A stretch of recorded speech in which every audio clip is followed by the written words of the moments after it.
From the earliest ages of the world, long before men learned to measure time or carve their victories into stone, there existed a forest whispered about, only in fragments, an ancient expanse of cedar and shadow, said to be older than the gods who shaped the destinies of mortals. It stood beyond the borders of the known world, a place where humanity's ambition faltered at the tree line, and where even the winds were rumoured to lower their voices out of respect for something that slumbered within. Countless travellers spoke of a presence watching them through the leaves, a pressure that crept into their bones, urging them to turn back before they trespassed upon sacred ground. For generations, no king, no warrior, no mad wanderer had dared to cross that final threshold, until the day two figures approached from the east, one born of divine blood, the other shaped from the untamed earth itself. Gilgamesh, king of Uruk, walked at the front, his steps steady with the confidence of one who had never known defeat. Beside him moved Enkidu, his companion forged not by nature's gentle hand, but by the decree of a goddess, a wild man with the strength of a starved lion and the intuition of the wilderness itself. Together they travelled in silence, because even they sensed that words were too fragile to survive the weight of the forest's shadows. And yet they pressed on, for Gilgamesh had declared that he would carve his name where no mortal hand had left a mark. He would face the guardian of the cedar forest, the colossal being entrusted with preserving the boundary between humankind and the forces they were never meant to disturb. His people had warned him, the elders had begged him, the priests had whispered of omens that coiled through the smoke of sacrifice.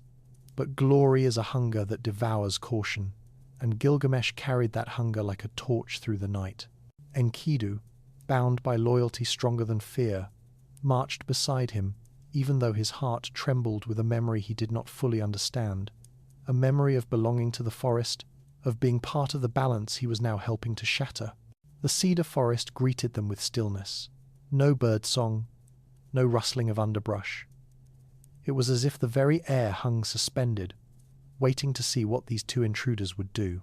The scent of resin and ancient bark was dense enough to cling to their skin. Above them, the branches interlocked like the ribs of some titanic creature, trapping the sunlight in fractured beams. Every step they took felt like trespassing inside a living cathedral built long before men learned to pray.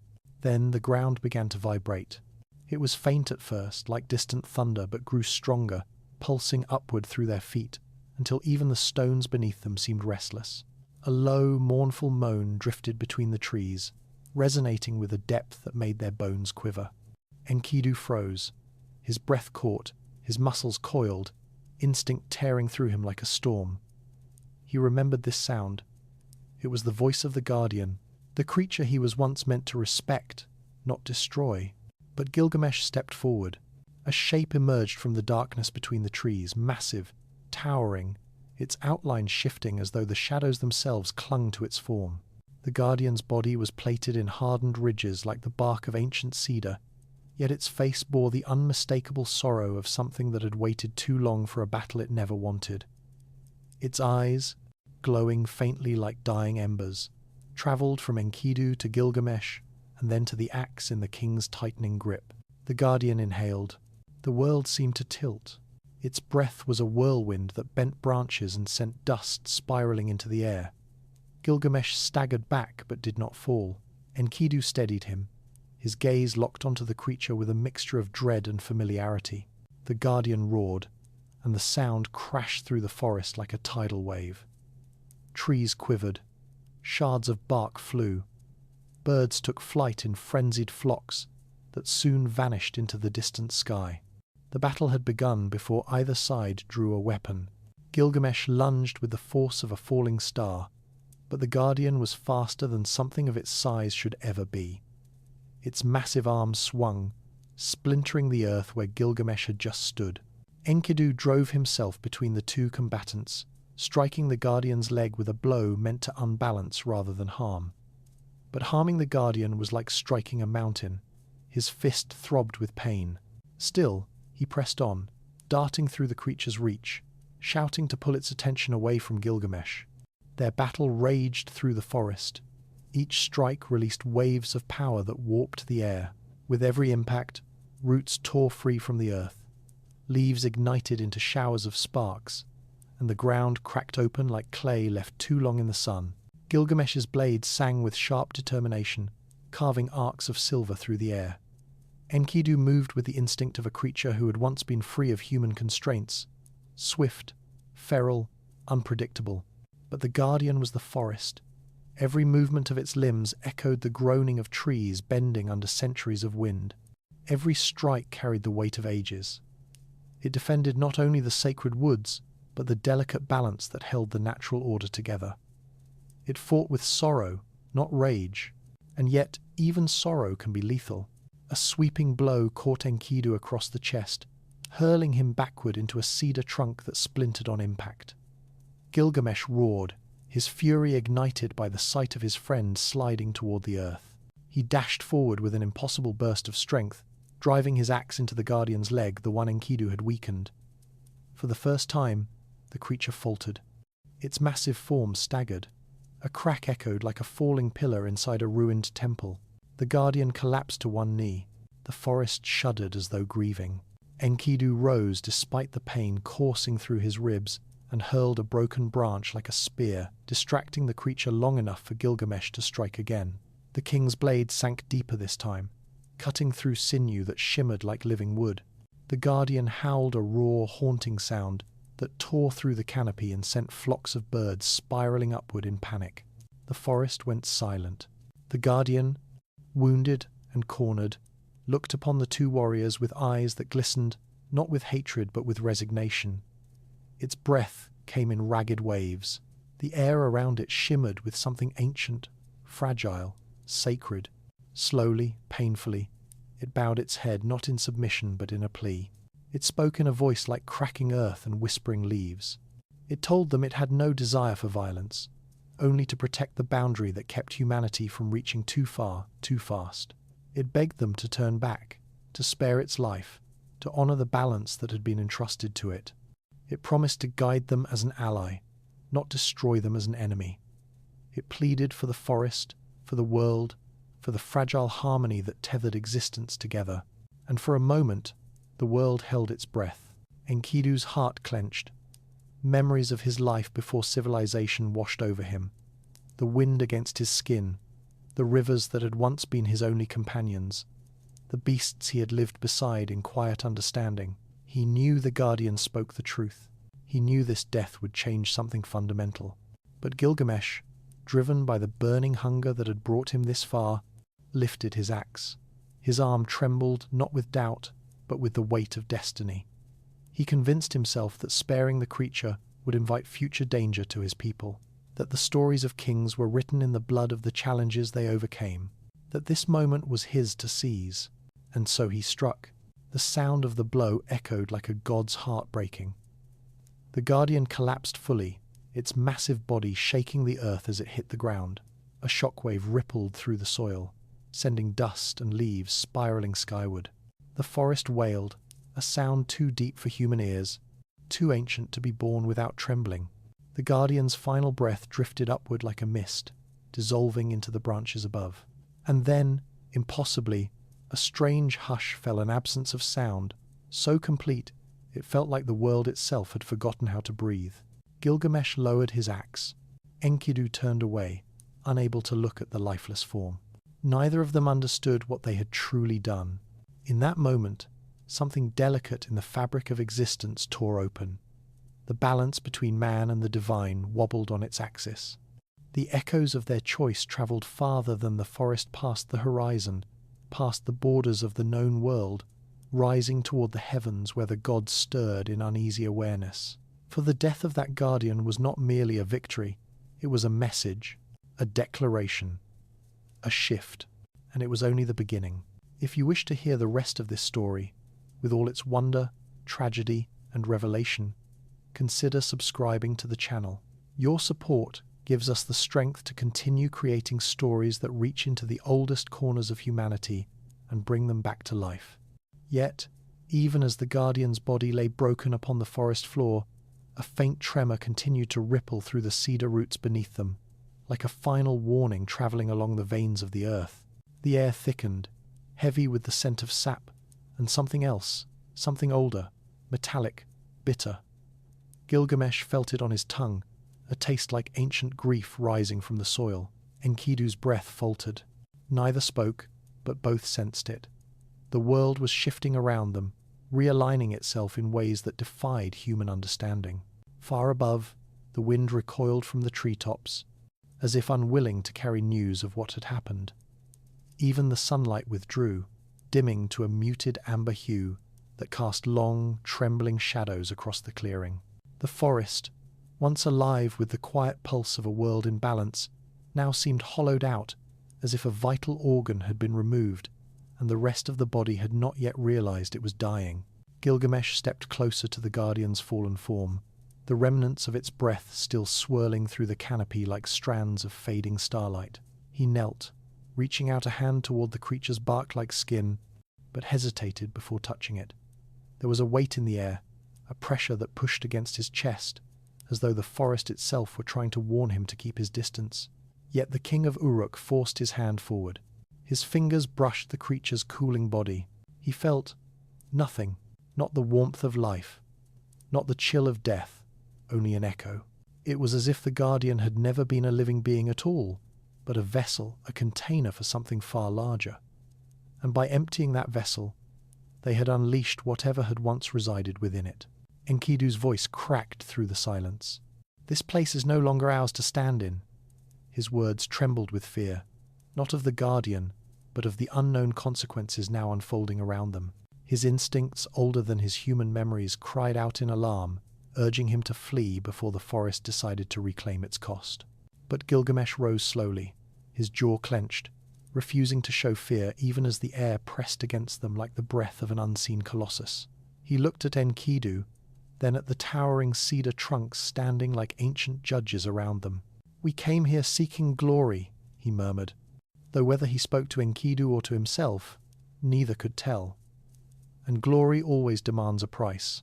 In the distance, the sound of cracking wood echoed through the forest, followed by the groaning collapse of something massive. The chorus of falling branches travelled toward them, carried on a wind that no longer felt natural. It was as if the entire forest was shifting, its roots twisting beneath the earth, searching for a new equilibrium after the loss of its guardian. The ground trembled again, stronger this time, forcing both men to widen their stance to keep from stumbling. Enkidu pressed a hand to the soil. It vibrated like the dying heartbeat of a giant. He lifted his gaze, eyes shadowed with dread. The forest mourns him, and the gods, they will not ignore this. A silence followed, one so profound that it seemed to reach beyond the physical world. Gilgamesh felt it settle into his bones, a prophecy unspoken, a verdict not yet delivered. His victory so fierce, so hard won, felt suddenly hollow, as though he had lifted a gleaming treasure only to discover the rust beneath. Then, somewhere deep within the forest's heart, a sound rose soft at first, like the distant toll of a bell submerged in water. But it grew louder, clearer, trembling through the branches until even the light seemed to shudder. It was not the cry of a beast, nor the voice of a man. It was the forest itself, calling out, announcing the death of its protector to the heavens above. And the heavens were listening. Gilgamesh could not name the feeling that tightened around his heart. Triumph twisted into unease, resolve tangled with doubt, but he turned away from the corpse all the same, clutching his axe with a grip that betrayed the faint tremor in his fingers. Enkidu followed, each step heavy with the knowledge that a boundary had been crossed that no mortal had ever dared to test. Above them, the canopy swayed, not with wind, but with anticipation. Somewhere far beyond the horizon, a whisper was already rising from the lips of the gods, threading through the fabric of the world like a spark seeking tinder. The story of what they had done was spreading, and its consequences would soon find them.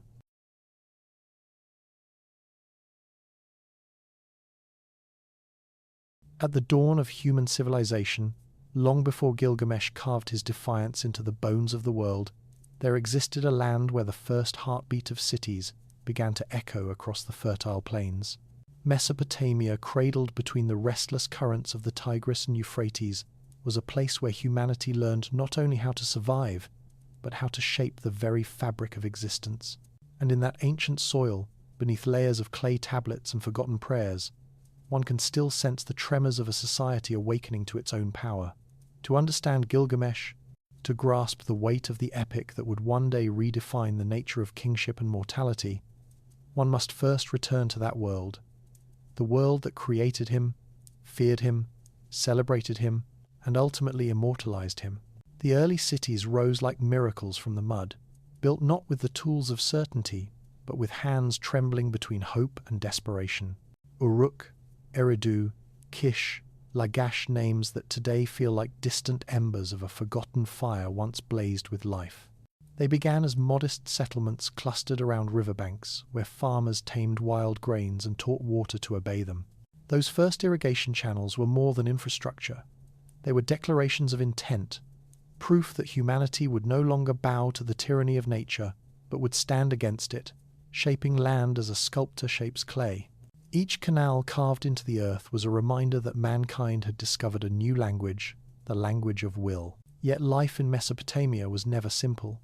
The rivers that delivered nourishment could also deliver ruin. Floods swept through the plains with merciless force, drowning entire harvests and stripping towns to their foundations. The paradox of Mesopotamian existence was that the same waters that gave life threatened it without warning. This tension between creation and destruction became the rhythm of early civilization, beating through everything from architecture to mythology. To live there was to accept that the world was unstable, that nothing was guaranteed, that the gods themselves were unpredictable forces whose favor could shift like the currents of a swollen river. It was within this shifting landscape that urban society took root. Mud brick walls rose to embrace growing populations, surrounding homes, workshops, granaries, and temples. The cities expanded not as chaotic clusters of shelter, but as carefully designed constructs reflecting emerging concepts of order. Narrow streets wove between structures like veins, and at the center of each city, towering above the rooftops, rose the ziggurat, an artificial mountain built brick by brick to connect earth and sky. These monuments were not merely temples. They were reminders that humanity, no matter how advanced, was still tethered to forces older than thought. They were stairways for gods to descend and for prayers to ascend. Each level represented a threshold, and each threshold held the collective yearning of thousands of souls who sought protection, wisdom, and mercy. The ziggurats cast long shadows over the cities they guarded, and in those shadows the complexities of human life unfolded. Society was no longer a simple network of hunters and gatherers. It had become a stratified organism with layers of identity and obligation. At the top stood the Lugal, the king, who served not only as political authority, but as the connecting thread between mortals and divine powers. His role was immense. His failures could doom an entire city. His triumphs could elevate it into prosperity. Beneath the king stood the priests, the interpreters of omens, the keepers of rituals, the guardians of divine law. They held knowledge that ordinary citizens could not even imagine, inscribing secrets of the heavens and the earth onto clay tablets for future generations to decipher. Below them stood merchants, craftsmen, scribes, and farmers, the hands that fed and sustained the city. Theirs was a world of ceaseless labor, for the walls of Mesopotamian cities did not rest. There were crops to sow, cloth to weave, pottery to fire, bronze to forge, and letters to scratch into wet clay with reed styluses. The growth of writing cuneiform, the wedge-shaped script that would one day carry Gilgamesh's destiny, was perhaps the most profound achievement of these early civilizations. For the first time, memory could be preserved beyond the span of a human life. Stories could endure, laws could be codified, history could be shaped not only by the present, but by the recorded voices of the past. Yet the most powerful force in Mesopotamian life was neither the king nor the priesthood. It was fear. Fear of divine whim, fear of famine, fear of the unknown forces that lurked beyond the city walls. The gods of this land were not gentle beings who offered comfort. They were tempestuous, demanding, and often cruel. Anu, Enlil, Enki, Inanna, each represented elements beyond mortal control. The storm, the sky, the waters, the earth's secret wisdom. The people believed themselves crafted from clay infused with divine breath. But clay is fragile, and the breath of the gods was a thing that could be withdrawn without warning. In such a world, every human act, whether planting a field or building a new home, was an act of bargaining with powers beyond comprehension. The gods controlled flood and drought, war and peace, illness and health. To anger them was to invite calamity. To honor them was to survive another season. Religion was not merely belief, it was survival strategy. It wove itself into the daily rituals of life. The lighting of hearth fires, the offering of bread and beer, the reading of celestial signs, the chanting of hymns at dawn. But despite this fear, or perhaps because of it, Mesopotamians dared to dream bigger dreams. They envisioned cities that would outlast empires. They imagined heroes whose deeds would echo through eternity. They crafted myths that wrestled with questions of mortality, meaning, and the place of humanity in a world that often seemed indifferent to their existence. And in this cauldron of creation, this mixture of fear, ambition, ingenuity, and faith, the legend of Gilgamesh began to take shape. His story was not born from a single voice or a single moment. It emerged gradually, carried by storytellers who gathered in marketplaces, temples, and royal courts. These early tales were fragments, scattered like broken pottery across generations. A battle with a rival king, a journey to a distant land, a friendship forged in impossible circumstances. Scribes gathered these fragments, weaving them into coherent narratives. Teachers forced students to copy them on clay tablets until their hands ached. Priests recited them during ceremonies meant to remind rulers of their place in the cosmic order. Gilgamesh's earliest form was not the introspective hero known today. He was a symbol, a reflection of the fears and desires of a society, learning to understand the burden of centralized power. Early city-states needed strong leaders, but they also feared them. A king could protect the city from enemies, but he could also become its tormentor. And so the people told stories of a king who was both godlike and flawed, a man whose strength was unmatched, but whose arrogance threatened the very people he was meant to protect. Through him, they explored the dangers of absolute authority. Through him, they questioned the limits of human ambition. Through him, they voiced their anxieties about rulers who claimed divine right yet walked upon mortal soil. The epic that would eventually become the standard version was still centuries away, yet already the seeds were planted. The people of early Mesopotamia understood that greatness was a double-edged blade. They recognized that heroes who reached too high risked angering the gods, and that the natural world, though tamed by irrigation and architecture, still held dominion over human life. Their stories warned of the dangers of overstepping boundaries, of violating sacred spaces, of disrupting the balance carefully maintained between order and chaos. In this world, every act of innovation carried a shadow of dread. When a king expanded the city walls, the people wondered what spirits had been displaced. When a new canal was dug, they feared the river might respond with a flood. Progress and peril were inseparable, and so their myths reflected this tension. Their gods punished not only wickedness, but excessive pride. They rewarded not only virtue, but humility. The epic sensibilities of early Mesopotamia were shaped by a worldview that saw existence as a fragile equilibrium, an equilibrium that any one individual, no matter how noble or powerful, could destabilize. Thus, when the scribes of a later age began to weave the tales of Gilgamesh into a unified narrative, they drew upon this deep well of cultural experience. They understood that his story was not merely about a king, but about the entire civilization that had created him. His ambitions, his triumphs, his failures, these were reflections of a society struggling to define itself amid forces far beyond its control.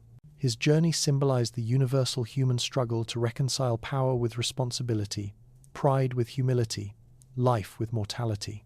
The world that shaped Gilgamesh was not an abstract setting, but a vibrant, dangerous, extraordinary reality, where the first humans learned what it meant to build, to destroy, to worship, to rule, to dream, and ultimately to question the value of life itself. It was a world where every sunrise was a miracle, every harvest a blessing, every storm a reminder of cosmic fragility.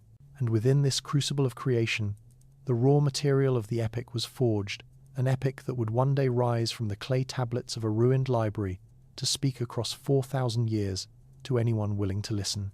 Because before Gilgamesh confronted death, before he challenged the gods, before he and Enkidu walked into the shadowed forest that would alter the fate of the world, he was the product of an era that feared the mysteries of existence as much as it sought to conquer them. To understand his journey is to understand the dawn of human consciousness. It is to understand the moment when mankind first looked at the world, the storms, the rivers, the sun-baked plains, and asked, "Why are we here? What lies beyond the boundary of our days?" And so the world of Mesopotamia, with all its chaos and splendor, became the stage upon which the greatest questions of humanity were first asked. Questions that Gilgamesh would spend his life trying to answer. Questions we still ask today. And yet, even with all their advances, their temples, their rituals, their walls of sun-baked clay, there remained a quiet understanding among the people of Mesopotamia that the world they were building stood precariously on a knife's edge. For every triumph carved into stone, 20 unrecorded tragedies dissolved into the dust. Entire generations lived and died beneath the watchful gaze of the gods, hoping that their offerings, their prayers, their trembling obedience might be enough to keep calamity at bay. But fear did not extinguish their courage. It sharpened it. It taught them to be attentive, to read meaning in the shape of the clouds, in the pattern of stars, in the tremor of the earth beneath their bare feet. It was this constant dance between fragility and perseverance that shaped the Mesopotamian spirit, a spirit that pulsed beneath every myth, every hymn, every whispered tale shared around village fires. And in that spirit lived a longing, a yearning for permanence in a world that erased civilizations as effortlessly as wind erases footprints in sand. Perhaps this is why their stories took on such gravity. They were not merely entertainment, they were repositories of memory, vessels designed to outlast the frail bodies of those who told them. Each story was a rebellion against oblivion. Thus, Gilgamesh emerged not only as a king or a mythic figure, but as a distillation of humanity's oldest desires. He became the embodiment of a people who dared to believe that even in a world governed by unpredictable gods, mortals could carve meaning from uncertainty. Through him, they explored the possibility that greatness might outlast flesh, that courage might echo beyond the grave, that the human voice, fragile though it was, could rise above the roar of storms and the silence of eternity. In this way, the world before Gilgamesh was not merely a backdrop, it was the beating heart of everything he would one day become. The clay from which he was formed carried the weight of floods and the warmth of sunlight, the discipline of labor and the wildness of hope. Every brick in every ziggurat, every line pressed into a clay tablet, every prayer uttered beneath trembling skies contributed to the shaping of a king who would attempt the unthinkable, to challenge death itself. And so, as the centuries passed and the epic slowly found its shape, the world that had birthed him lived on within every verse, a reminder that the story of Gilgamesh is, in truth, the story of humanity's first great awakening.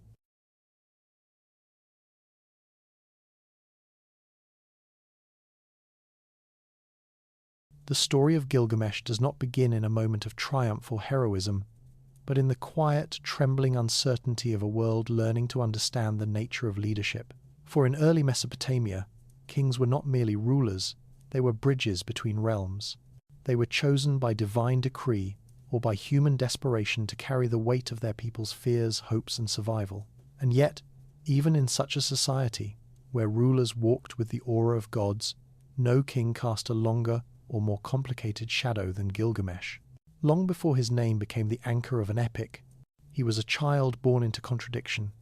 His father, Lugalbanda, was a hero elevated to divine status.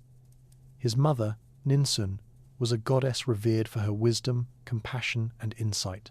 From the moment he first opened his eyes, people whispered that he was destined for greatness. But greatness is a storm that does not always nourish. Sometimes it uproots. And the boy who would grow into the mightiest king of Uruk was shaped as much by the pressures placed upon him as by the divine blood running through his veins.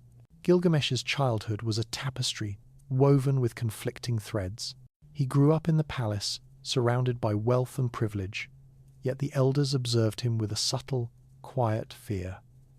His strength manifested early, too early, By the age of 10, he could lift stones that seasoned builders struggled to shift. By 12, he outran the swiftest of the royal guards. His mind, too, sharpened quickly. He learned the ways of battle with frightening ease, absorbing techniques meant for seasoned warriors. But with every gift he possessed, something wild simmered beneath the surface, a restlessness that no teacher could tame, no ritual could soften. Ninsun watched him with both pride and concern. She understood that divinity, when placed in mortal hands, could be both a blessing and a curse. She taught him poetry, the reading of omens, the responsibilities of kingship, the value of compassion. It was her hope that these lessons would temper the fire within him. Yet the fire only grew brighter. Lugalbanda, seeing his son's impatience for action, introduced him to the art of warfare, hoping discipline would shape him. But combat thrilled him too deeply. It awakened a hunger for challenge, a craving for triumph, a desire to test his limits against any force that dared oppose him. As Gilgamesh crossed from adolescence into adulthood, Uruk watched him transform from promising prince into a figure of overwhelming presence. The people admired his strength, his beauty, his brilliance. He was a living symbol of divine favor. When he walked through the streets, even the boldest warriors lowered their eyes. When he spoke in the throne room, his voice carried the authority of someone born knowing power was his birthright. And when he ascended to the throne, the city erupted in praise, certain that the gods themselves had blessed them with a protector who would bring prosperity and glory. But kingship is not a simple inheritance. It is a crucible, and the very qualities that made Gilgamesh extraordinary also pushed him toward a path of isolation and excess. He believed himself chosen, unique, untouchable. The throne did not humble him, it magnified his flaws. The weight of his own potential pressed upon him like a mountain. He felt the constant expectation to surpass all kings before him, to leave behind monuments that would outlast the ages, to prove his divine bloodline was not merely a title but a destiny. This pressure, combined with his youthful arrogance, twisted his judgment. He became restless within the walls of Uruk, pacing the palace halls like a lion trapped in a sanctuary not of its own making. The responsibilities meant to temper his spirit instead chafed against his desire for conquest and recognition. He began to view the city not as a community entrusted to his care, but as a stage upon which he could demonstrate his might.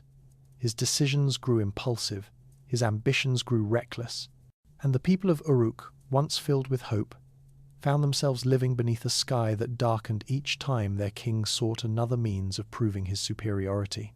In the early years of his reign, Gilgamesh undertook massive building projects. At first, they impressed the people. He expanded the city walls, strengthened fortifications, commissioned new temples.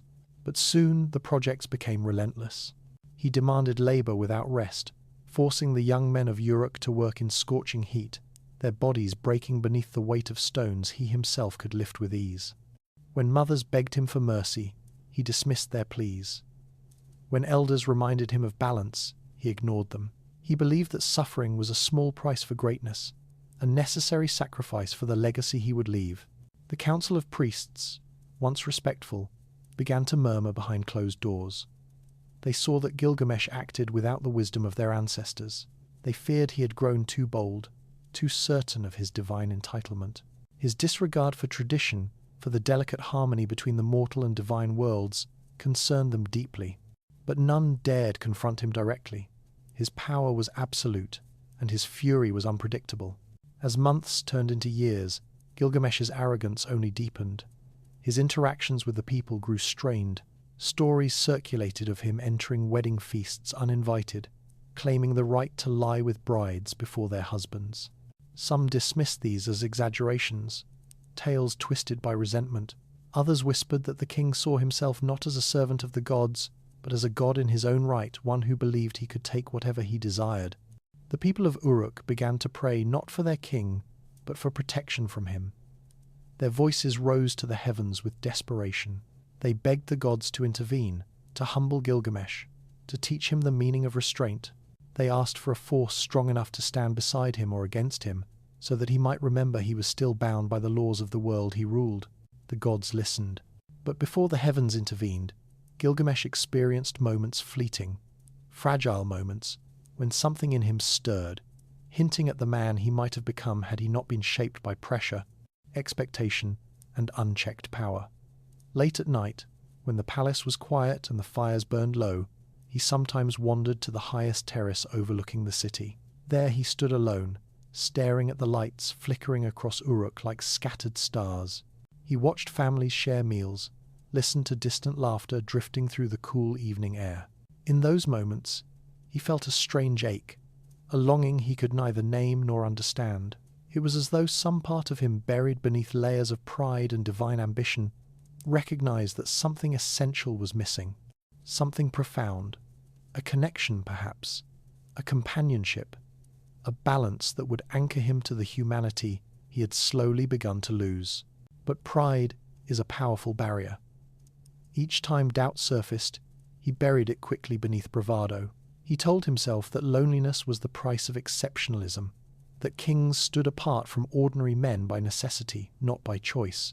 He convinced himself that weakness belonged only to those without purpose, and in doing so, he closed the door on the very part of himself that could have guided him toward wisdom. His isolation became a fortress, one built not of stone but of ego. And from within that fortress, Gilgamesh ruled with increasing severity. He demanded constant admiration, constant obedience. His heart grew harder, his spirit more restless, and the city that had once celebrated his ascension now lived in the shadow of a king who had forgotten the difference between leadership and domination. As Uruk's suffering deepened, the gods held council. They acknowledged Gilgamesh's divine lineage, his strength, his brilliance, but they also recognized the danger of leaving such power unchecked. A king who ruled without humility invited catastrophe, not only for his people but for the cosmic balance itself. And so they devised a plan not to destroy Gilgamesh, but to transform him. From the clay of the wilderness, they shaped a being equal in strength, equal in spirit, but rooted in the raw purity of nature rather than the decadence of civilization. Enkidu would be both mirror and foil everything Gilgamesh was, and everything he lacked. Through him, the gods hoped to teach the king the meaning of friendship, loyalty, and balance. But Gilgamesh knew nothing of this divine intention. He continued his reign, unaware that destiny was already shifting beneath him, unaware that somewhere far beyond the walls of Uruk, a wild man roamed the plains, running with gazelles, drinking from clear streams, living with the freedom Gilgamesh could only envy in the quietest corners of his soul. The stage was being set for a meeting that would change not only the fate of a king, but the fate of all who heard his story in generations to come. For the world had given Gilgamesh strength, but not humility. It had given him ambition, but not understanding. And so the gods would give him something far more powerful, someone who could teach him what no divine lineage or throne ever could. They would give him Enkidu. Yet even as the gods shaped Enkidu from the wild clay of creation, the winds that swept across the plains carried whispers of change back toward Uruk. Something in the air shifted subtle at first, like the faint tremor before a distant storm. The animals moved differently at night. The priests awoke from dreams they could not interpret, their brows heavy with dread. Shepherds reported that their flocks grew restless without cause, staring toward the horizon as if sensing an unseen presence drawing nearer. Even the river seemed uneasy, its currents swirling with an undercurrent of warning. But Gilgamesh, wrapped in the fortress of his own certainty, noticed nothing. He was too consumed by his own unrest. Though he would never admit it aloud, the weight of the crown pressed against him more forcefully with each passing day. Every accomplishment he carved into the city's legacy seemed unable to quell the hollow echo that resided deep within his chest. He had built walls high enough to rival mountains, commanded armies that trembled the ground beneath their march, pursued conquests that inscribed his name across distant lands, yet none of it stilled the turbulence within him. His triumphs felt like sand slipping through his fingers, never enough, never lasting. Sometimes he caught glimpses of something haunting in his reflection, a pair of eyes that did not look like the eyes of a god-king, but of a man adrift. It frightened him, but rather than confront that fear, he drowned it in dominance, in grand gestures, in thunderous declarations of sovereignty that only pushed the people of Uruk further into silent resentment. The citizens obeyed him, but their reverence had faded into ritual. Their prayers no longer asked for his protection. They pleaded for deliverance from his shadow. Still, there were nights when he wandered alone through the palace, the echo of his footsteps trailing behind him like unanswered questions. He paused at the stone reliefs that depicted his ancestors, running his hands across carvings of battles fought and victories won. He wondered if they, too, had felt this unnameable longing, this ache that pulsed beneath the armour of power. But the cold stone gave no answers. He was unaware that in the distant wilderness, a creature shaped by the hands of the gods was awakening to consciousness. Enkidu breathed in the scent of grass and rain, felt the earth pulse beneath his feet, learned the movements of beasts as though they were fragments of his own soul. He drank from the rivers that wound like silver veins through the wild plains, and slept beneath stars that watched him with ancient recognition. Though he did not yet speak with human tongue, he understood the language of the world in a way Gilgamesh never could. The unspoken law of balance, the harmony between strength and restraint, the rhythm of existence untainted by ambition, and even before they met, a strange thread bound them. Gilgamesh felt it in the tremors that stirred him awake at night. Enkidu sensed it in the distant pull toward a land he had never seen. Their destinies moved toward one another like two currents converging into a single river, unstoppable and inevitable. In Uruk, the priests finally gathered in secret. Their voices were hushed, their faces pale beneath flickering torchlight. They spoke of omens of stars that shifted in unnatural patterns, of sacred fires that sputtered without wind, of shadows that clung to the ziggurat's upper tiers long after dawn. All signs pointed to the same truth. The gods were moving. Something was coming. Something meant not to punish, but to change. And woven beneath every fearful whisper was a single word: Enkidu. The gods in their distant realm watched the unfolding of events with the quiet patience of beings who understood the fragile dance of fate. They knew Gilgamesh was on the brink of becoming either the greatest king ever born or the greatest ruin. And so they placed their hope not in lightning or wrath, but in companionship. For sometimes, the only force strong enough to redirect a tyrant is someone who can stand beside him without trembling, someone who mirrors his strength yet exposes his weaknesses, someone who reminds him that even kings bleed, laugh, fear, and long for connection. Gilgamesh believed himself invincible, a being carved from destiny rather than desire. But destiny is not a path, it is a meeting place. And as Enkidu took his first steps toward Uruk, the world itself seemed to hold its breath, knowing that two forces forged from opposing elements were about to collide in a way that would reshape the mythic, the mortal, and the divine. Their meeting would not begin with understanding, nor with peace. It would begin with conflict, violent, raw, and necessary. But beneath that clash, something deeper would awaken, the first spark of the bond that would define the rest of Gilgamesh's life. For the gods had answered the prayers of Uruk.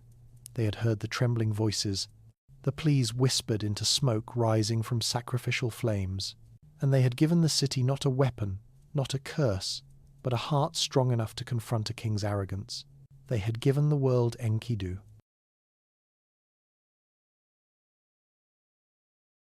The moment Gilgamesh and Enkidu first meet is not one of serene understanding or immediate connection. Instead, it is a violent collision, two forces, each powerful in their own way, locked in a struggle for dominance. In the ancient world, everything existed in a state of tension between life and death, chaos and order, divine and mortal, and so too did the meeting of these two figures of destiny. Gilgamesh, as ever, had never been one to shy away from a challenge. He was a king who believed the world was his to command, a man whose strength was unmatched and whose arrogance was fueled by the belief that the gods themselves had placed him on the throne. To him, the land of Uruk, with its massive walls and its people adoring his every step, was his to shape, his to protect, and his to define. He had never had a worthy adversary, and he certainly had no reason to believe one might appear from the wilds. But Enkidu, formed from the very clay of the wilderness and shaped by the gods themselves, was not a creature of the city. He was a man without civilization, a being whose strength did not come from human ambition, but from the untamed power of nature itself. He roamed the plains with the beasts, running alongside gazelles and drinking from clear streams. He was free in a way Gilgamesh could never fully understand, and he felt an inexplicable pull toward Uruk, as if his very being had been drawn to the king by some unseen force. Their paths converged at a fateful moment, a moment that would change not only the lives of these two men, but the fate of the entire world. When Gilgamesh first encountered Enkidu, it was not with the awe or reverence that might be expected of one king meeting another. There was no formal greeting, no exchange of words or promises. Instead, it was a confrontation. The king, who had grown accustomed to having all the power in his grasp, found himself face to face with someone who was not impressed by his strength, his title, or his divinity. Enkidu, the wild man of the plains, looked at Gilgamesh with eyes that held no fear, no reverence, only the wildness of the earth and the freedom that came with it. Their battle was swift, brutal, and raw. It was not a battle for conquest, but for understanding, for establishing who would be the greater force. For Gilgamesh, it was a contest of pride, a struggle to prove that no one, not even a wild man, could challenge the authority of a king. For Enkidu, it was a test of his own freedom, a confrontation with the power of civilization that had intruded upon his world. They grappled, they fought, they struggled, each of them pushing against the other's strength, each of them feeling the weight of their respective worlds pressing down upon them. It was Enkidu who first broke the stalemate. His wild strength and primal instincts gave him an edge, and with a final, powerful push, he threw Gilgamesh to the ground. But even as the king lay there, breathless and defeated, he felt something stir within him, a recognition of the truth that had eluded him for so long. For the first time in his life, he faced something that could not be conquered with strength alone. He faced someone who was not afraid of him, who was not impressed by his power or his divine heritage. It was a humbling moment, and though Gilgamesh did not yet understand it, it was the beginning of his transformation. But the battle was not yet over. As Gilgamesh lay on the ground, he looked up at Enkidu and saw not just a wild man, but a mirror of himself. Enkidu was everything that Gilgamesh was not: untamed, free, unburdened by the weight of civilization. But in that freedom, there was something that Gilgamesh longed for, something he had never known. And it was in that moment, as he looked at the wild man standing above him, that he realized the truth. He needed Enkidu, not just as an adversary, but as a companion, a friend. Their fight ended not with the finality of victory or defeat, but with the quiet, powerful bond of understanding.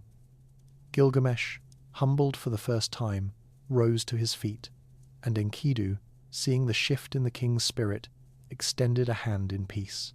They stood there, two men from entirely different worlds, looking at one another not as enemies but as equals. It was this bond, this connection forged in the heat of battle, that would define the rest of their journey. Gilgamesh, the mighty king who had once thought himself invincible, would now find himself in the presence of someone who could teach him the meaning of humility, of friendship, of loyalty. And Enkidu, the wild man who had once known only the freedom of the plains, would now learn the value of civilization, of purpose, and of the responsibilities that came with power. Their journey together would not be easy. They would face challenges that would test their strength, their courage, and their friendship. But the first step toward their ultimate transformation had already been taken. They had crossed the boundary between enemies and companions, and in doing so, they had set the stage for the greatest adventure of their lives. This was the beginning of a story not just of two men, but of humanity itself, the story of how we are all shaped by our struggles, our victories, and our losses, and how, in the end, it is the bonds we form with others that define us. Gilgamesh and Enkidu, though forged from different worlds, would become the epitome of that truth. Their friendship would carry them through darkness, through death, and beyond the boundaries of mortal existence, showing that even the greatest kings need a companion to help them face their deepest fears. It was not just a king who stood before the people of Uruk anymore. It was a man who had learned that strength is not just the power to conquer, but the wisdom to understand the world around him.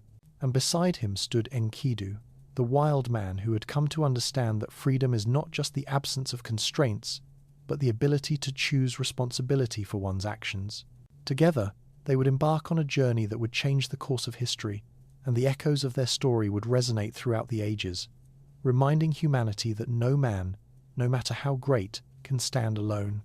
Their first encounter marked not just the beginning of their friendship, but the unfolding of a larger journey, one that would stretch across the boundaries of what it meant to be a ruler, a man, and a mortal. The fierce battle between Gilgamesh and Enkidu had revealed to both of them something they had not yet understood: the strength of the other. Gilgamesh, for all his might and royal blood, was faced with the undeniable force of nature embodied in Enkidu. Enkidu, on the other hand, had never encountered a man with such raw ambition, such boundless strength, and yet such vulnerability hidden beneath the surface. It was in their struggle that they both discovered what the world had not yet taught them. Gilgamesh, the ruler who had always been unchallenged, found himself questioning the very foundation of his identity.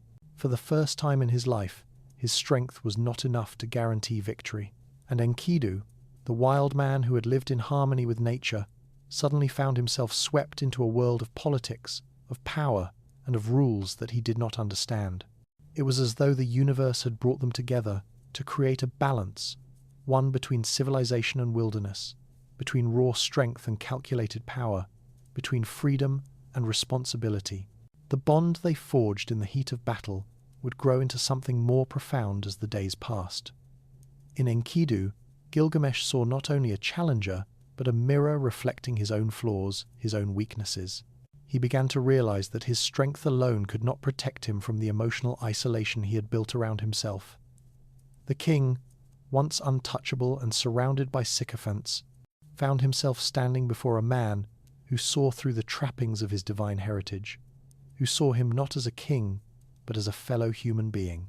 This realization began to erode the walls of Gilgamesh's arrogance, leaving space for humility to enter a quality that had always seemed foreign to him, something distant and weak, not fitting for a king. Enkidu, for all his wildness and freedom, was not immune to the allure of civilization. He had witnessed Gilgamesh's command over Uruk, his people's adoration for him, and the way the city thrived under his rule.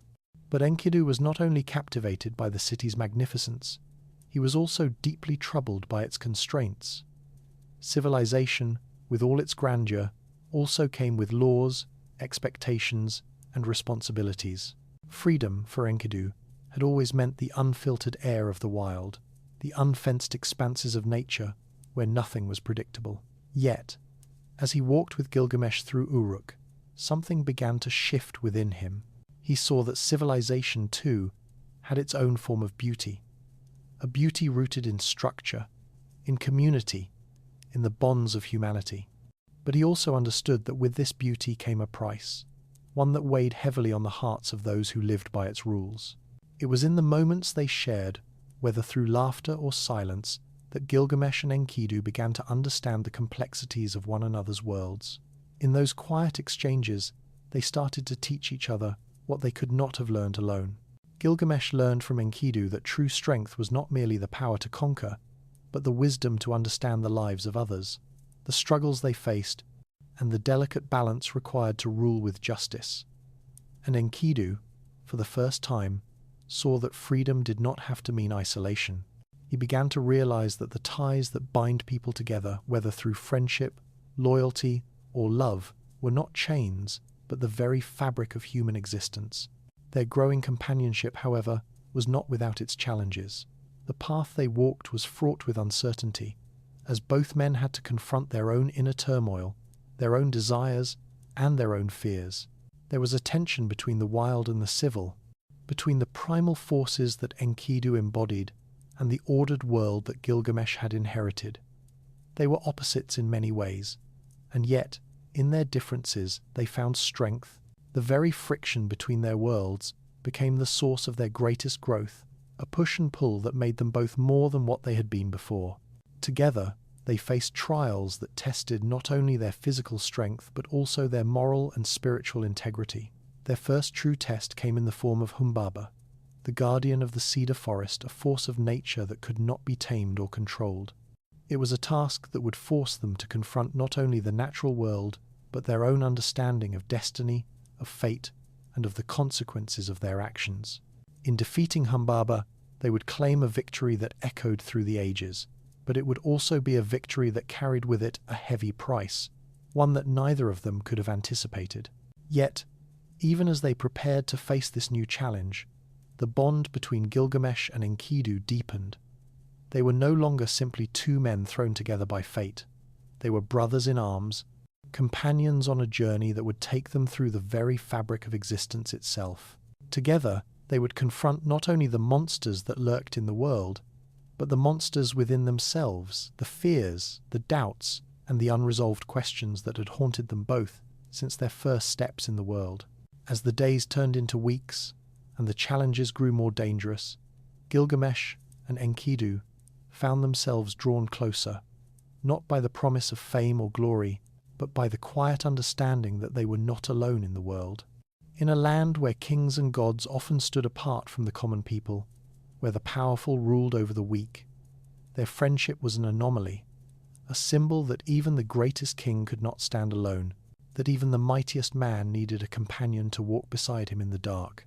And so, as they set out on their journey to the cedar forest, as they prepared to face the terrors that awaited them, it was not just the might of their arms that would carry them forward, but the strength of their friendship. Together, they would prove that no man, no matter how great, can face the trials of life alone. It was the first step on a path that would take them through death, through the gods, and beyond the boundaries of the mortal world. And in the end, it would be their friendship that would define them, not as conquerors of worlds, but as men who had learned what it meant to be truly human. The moment Gilgamesh and Enkidu decided to confront the guardian of the cedar forest, they were not merely setting out to face a monster, but to step into a world far beyond the limits of their understanding. The forest was a realm untouched by the reach of civilization, a domain where the natural forces of the earth ruled, and where the god's will was manifest in every leaf, every stone, and every breath of wind.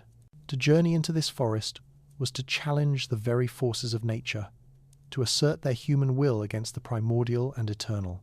The cedar forest was no ordinary wilderness. Its trees were as ancient as the world itself, towering giants whose roots delved deep into the earth, entwined with the secrets of creation. It was a place where time seemed to hold its breath, and where the winds carried the whispers of gods long forgotten. To tread into this realm was not just to confront a physical enemy, but to challenge the boundary between the human world and the divine, between civilization and the raw forces of nature that predated mankind's dominion. As Gilgamesh and Enkidu entered the forest, they were acutely aware of the weight of the moment. There were no words spoken between them, only the rustle of their footsteps beneath the ancient canopy and the weight of the forest's silent gaze upon them. They did not know exactly what awaited them, but they both understood that this journey would change them forever. For Gilgamesh, it was a quest for glory, for a victory that would immortalize his name, solidifying his status as the greatest king who had ever lived. For Enkidu, however, it was something different, something deeper. He felt the pull of the forest, a reminder of the wildness that lived within him, a connection to the world he had once known and now sought to understand through his friendship with Gilgamesh. The guardian of the cedar forest, Humbaba, was a being of immense power, a creature born of divine will and charged with protecting the sacred trees. He was not merely an obstacle to overcome, but a force that embodied the very essence of the natural world, a manifestation of the god's will. Humbaba was not evil, nor was he a monster to be slain in the typical sense. He was a protector, a guardian of balance, tasked with maintaining the fragile equilibrium between man and nature. But to Gilgamesh, he was nothing more than an impediment, a creature standing in the way of his glory and ambition. The confrontation between the two was inevitable. As they ventured deeper into the forest, the atmosphere grew heavier, the air thick with the scent of resin and ancient wood. The trees seemed to close in around them, their massive trunks blocking the light, casting deep shadows that swallowed their forms. The silence of the forest was deafening. Then, suddenly, the earth beneath their feet trembled.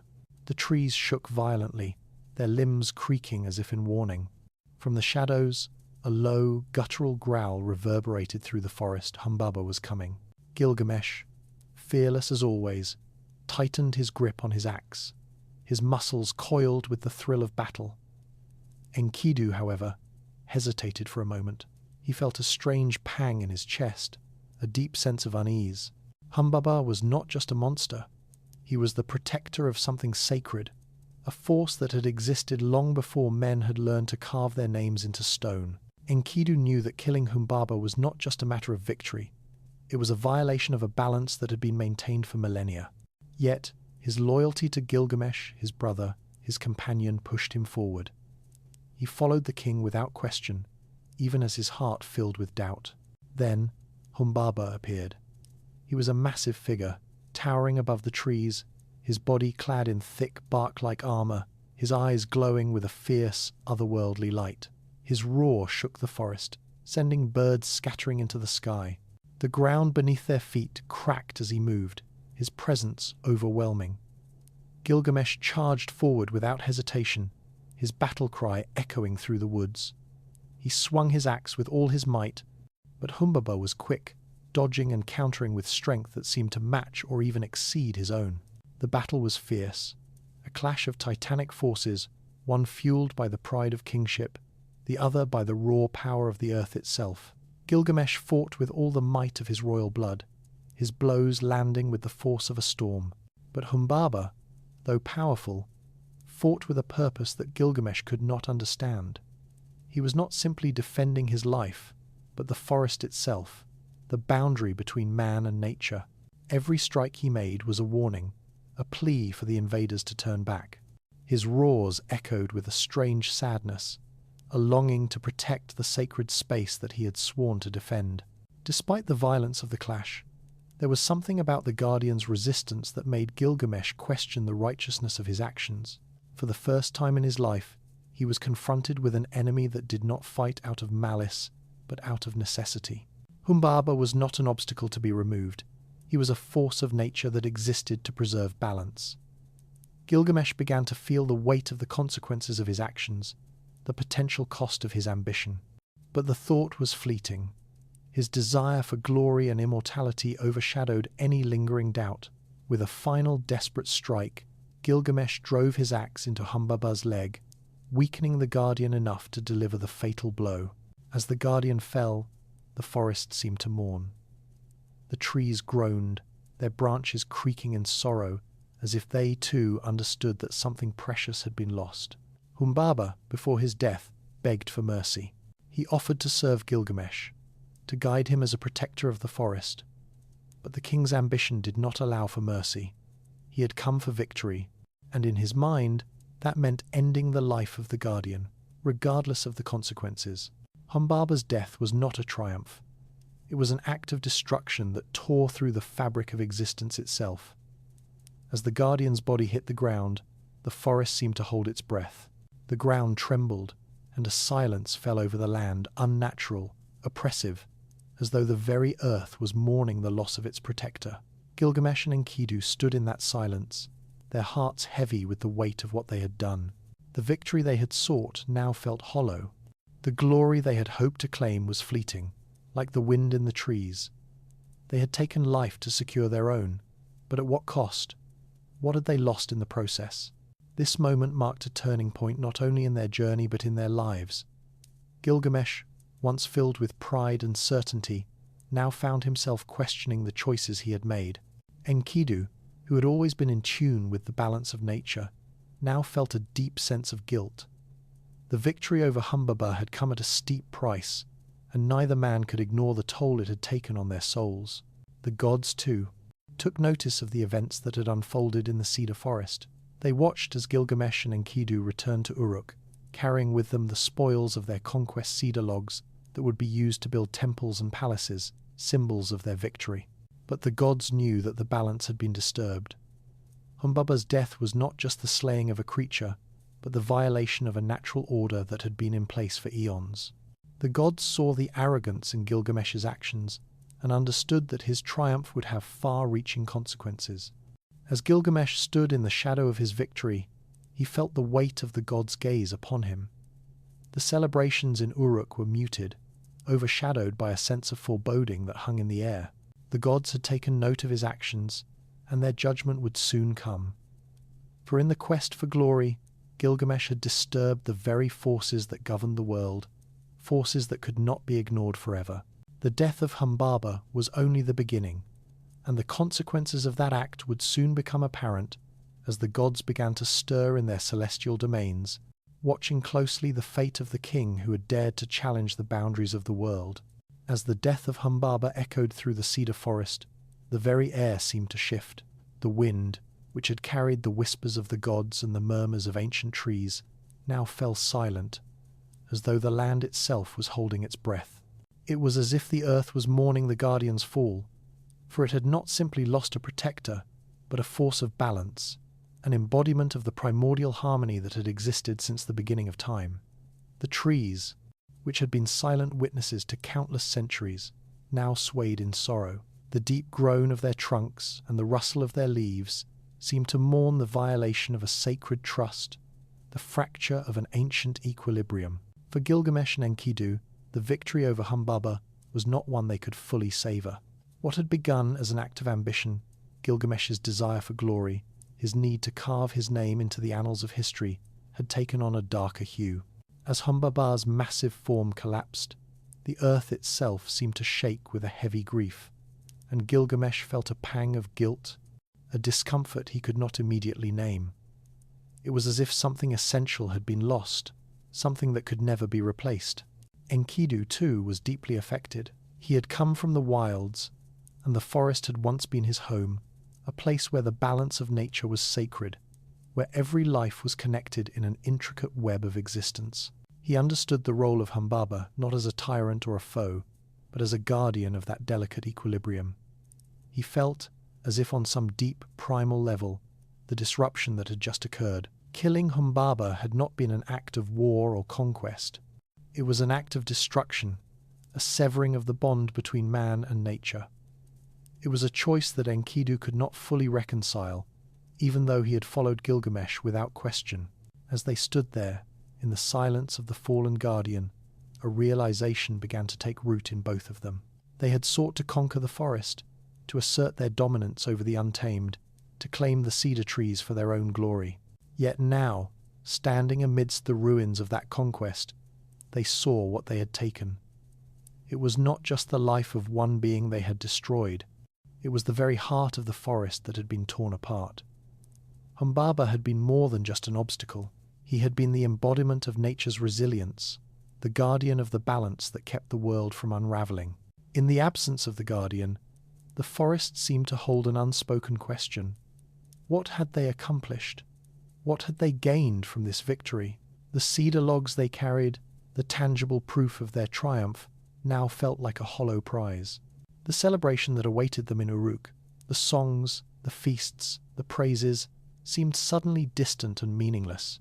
They had set out to gain immortality through their deeds, to secure their place in history. But now, in the face of what they had taken, they realized that the price of glory was more than they had anticipated. As they made their way back to Uruk, the weight of their actions hung heavily upon them. Gilgamesh, ever the proud king, had been accustomed to seeing his decisions as unassailable, his authority absolute. But as the journey stretched on, he began to question himself. What had he achieved, really? The walls of Uruk would stand tall, the city would prosper, and his name would be remembered. But at what cost? Could glory truly be worth the destruction they had wrought? Enkidu, too, was filled with a deep sense of loss. He had followed Gilgamesh as a brother, as a companion, but now he wondered whether their bond had led them down a path that they could not return from. The forest had been a sacred place, a realm beyond the reach of men, and in killing Humbaba, they had violated that sacredness. What kind of men had they become? What would they do with the cedar logs they had brought back? What meaning would they carry in the eyes of the gods? The gods, as always, watched from their celestial domains, observing the consequences of Gilgamesh's actions. They had seen the king's arrogance and ambition, his desire to transcend his mortal limits, and his willingness to sacrifice anything in his pursuit of glory. And while they understood the ambition that had driven him, they also knew the dangers of unchecked pride. Gilgamesh had disrupted the natural order, had killed a guardian of the earth's sacred balance, and in doing so, he had angered the gods. As the two men returned to Uruk, the tension in the air was palpable. The city's jubilant celebration of their victory seemed oddly subdued. The people of Uruk, having heard of Gilgamesh's triumph over the fearsome Humbaba, awaited the arrival of their king with eager anticipation. They saw the cedar logs as symbols of their king's strength, his divinity, his unchallenged power. Yet, for Gilgamesh and Enkidu, the weight of the forest's silence lingered heavily upon them. The joy of the people rang hollow in their ears. They had conquered the guardian of the forest, but in doing so, they had opened a door to consequences they had not fully understood. The gods, in their wisdom, knew that this victory would not go unpunished. They had allowed Gilgamesh to achieve greatness, to test the limits of his strength and ambition, but they had also seen the danger in his unchecked pride. The violation of the sacred forest would not be easily forgiven. The death of Humbaba would have far-reaching consequences, not just for Gilgamesh and Enkidu, but for the very balance of the world. The gods knew that a reckoning was coming, and it would test the king in ways he could not yet comprehend. As Gilgamesh stood in the heart of his city, looking out over the walls of Uruk, he felt a growing sense of unease. The city was his, and yet it felt distant. The people celebrated, but he could not shake the feeling that something had changed. In the distance, the winds carried whispers of the gods, and he wondered if he had truly won, or if the price of his victory had already begun to exact its toll. The path ahead of him seemed uncertain. What was the point of conquering the world if, in the process, he lost his soul? What would be the value of immortality if it came at the expense of the balance of nature, of the sacred spaces that existed beyond the reach of man? These were the questions that now haunted Gilgamesh, and they would lead him on a journey that would force him to confront not only the gods, but his own humanity. The story of Gilgamesh was far from over. What had begun as a journey for glory had transformed into a quest for understanding, a search for redemption in a world that had become as fragile as the cedar trees that had once stood tall in the forest. The consequences of his actions, both seen and unseen, were beginning to unfold, and Gilgamesh would soon learn that even kings, no matter how powerful, are not immune to the forces they seek to control. The gods had seen his pride, and they had taken note, and they would soon make their judgment known. The shadow of Gilgamesh's victory loomed large upon Uruk, but even as the city celebrated his conquest, something in the king's heart began to stir a growing unease, a gnawing realization that there was more at stake than simply achieving glory. The victory over Humbaba had come at a cost that could not be ignored. As the people of Uruk revelled in the return of their king and his prize logs from the sacred cedar trees, the tangible signs of their triumph, Gilgamesh stood alone, staring at the distant horizon.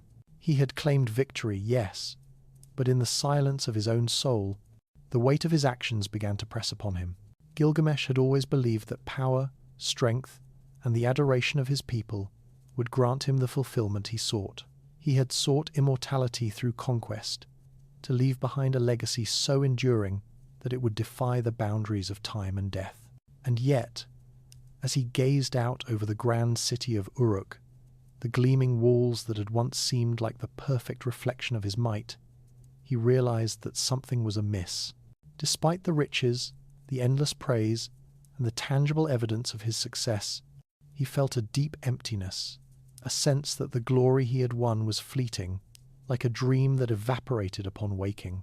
The gods, ever watchful, had seen Gilgamesh's arrogance and ambition. They had watched him challenge the boundaries of the mortal world and overstep the limits set for him.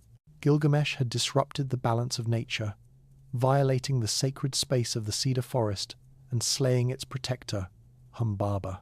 He had crossed a line that no mortal had dared to cross, and in doing so, he had defied not just the forest's guardian, but the very will of the gods. The gods were not blind to his actions, nor were they indifferent. They knew that Gilgamesh's pride, unchecked and unchallenged, had grown to dangerous proportions. They understood the cost of unbridled ambition, and they were preparing to show him just how fragile his position was. Yet, the reckoning that awaited Gilgamesh was not one of immediate vengeance, but one of deeper, more profound transformation. The gods had not overlooked his potential, nor had they decided to destroy him outright. Instead, they had seen something in him, a raw material, a king who could be shaped and molded. They would not strike him down. They would not crush his spirit, but they would guide him toward a path of true wisdom, a path that would force him to confront his own limits, to understand that strength and glory, while powerful, could not shield him from the fundamental truth of human existence. As the days passed in Uruk, Gilgamesh became increasingly aware of the weight of his actions. He could no longer ignore the guilt that crept into his thoughts, the sense that he had violated something sacred. His dreams, once filled with visions of triumph and immortality, now turned darker. He dreamed of the cedar forest, of the towering trees and the roar of Humbaba, and in those dreams he felt the weight of the forest's grief. It was as if the land itself was calling out to him, demanding that he reckon with the consequences of his pride. The death of Humbaba was not just a physical act of conquest. It was a rupture in the very fabric of existence, a disruption of the natural order that Gilgamesh had been too blinded by ambition to understand. And as the realization settled upon him, he found himself at a crossroads, torn between the weight of his past actions and the desire to move forward. Could he continue to chase glory? Could he continue to ignore the lessons that the world, through its silence, its suffering, was trying to teach him? It was in this moment of uncertainty that a new force entered Gilgamesh's life, one that would shape his destiny in ways he could not yet comprehend. The gods, aware of his inner turmoil, knew that Gilgamesh could not continue down this path alone. He had conquered the world with strength, but now he needed something else, something that could teach him the deeper lessons of life, of mortality, of what it truly meant to be a king. The gods had seen the bond that had formed between Gilgamesh and Enkidu, the wild man of the plains. They had witnessed the transformative power of their friendship, the way that Enkidu had already begun to humble Gilgamesh, showing him that strength was not always about dominance. It was about balance. It was about understanding the forces that govern the world and knowing when to yield, when to respect the delicate equilibrium between all things. Enkidu, though born of the wilderness, had learned much from Gilgamesh, but it was the king who still had much to learn from his wild companion. And so, in the midst of his internal battle, the gods knew that their intervention was required. They would send Gilgamesh the ultimate test, a test that would force him to confront not just his actions, but the very nature of his being. For Gilgamesh to truly understand the price of his pride, for him to grasp the fragile nature of life and death, he would have to face a reality far beyond the reach of his royal bloodline or his ambition. The gods' judgment would come swiftly, but its impact would resonate far beyond the moment of its revelation. The fates of Gilgamesh and Enkidu were intertwined, and through their shared journey, they would come to learn that true greatness was not found in victory or conquest, but in understanding the limitations of power, the necessity of humility, and the importance of the relationships we forge with others. As the tension between the king and the gods grew, Gilgamesh would find himself thrust into an adventure that would test him in ways he could never have anticipated. The consequences of his actions would unfold, not with the swift hand of divine retribution, but through a slow, inevitable process that would force him to confront the very meaning of life and death. The gods, watching from their celestial thrones, knew that Gilgamesh's transformation was not just about the king, it was about all of humanity. For the story of Gilgamesh is not just one of personal struggle. It is the story of a man who sought to transcend the limitations of his humanity, only to find that it is in our humanity that our greatest lessons lie. The pursuit of immortality, the hunger for glory, these are universal themes, but so too are the themes of growth, humility, and the understanding that no matter how powerful we become, we are all bound by the same laws that govern life and death. And so, as Gilgamesh began to grasp the enormity of his actions, as he faced the reality of his own mortality, the gods moved closer. They had watched him, tested him, and now they would guide him on a path that would lead him to a far greater understanding of himself and the world. But to walk that path, he would have to let go of his pride, let go of the belief that he could bend the world to his will. Gilgamesh, standing at the precipice of his own transformation, had no idea that the true test was yet to come. The death of Humbaba had been but the beginning, and the consequences of that act would soon reveal themselves in ways that would challenge the very essence of his being. The gods had seen his pride, and now it was time for them to teach him the price of that pride. The journey ahead would be long, and the lessons painful. But for the first time, Gilgamesh was ready to listen. The gods had watched him seek glory at any cost, and now they would show him that the true cost of glory was far greater than he had ever imagined. The days following the death of Humbaba were heavy for Gilgamesh. Though his victory was celebrated throughout Uruk, the king's mind was not at ease. The great walls of the city, which had once symbolized his unchallenged might, now seemed a hollow reminder of his unchecked ambition. For all the outward signs of triumph, those gleaming cedar logs, the adoration of the people, the great monuments rising from the earth, Gilgamesh found little solace.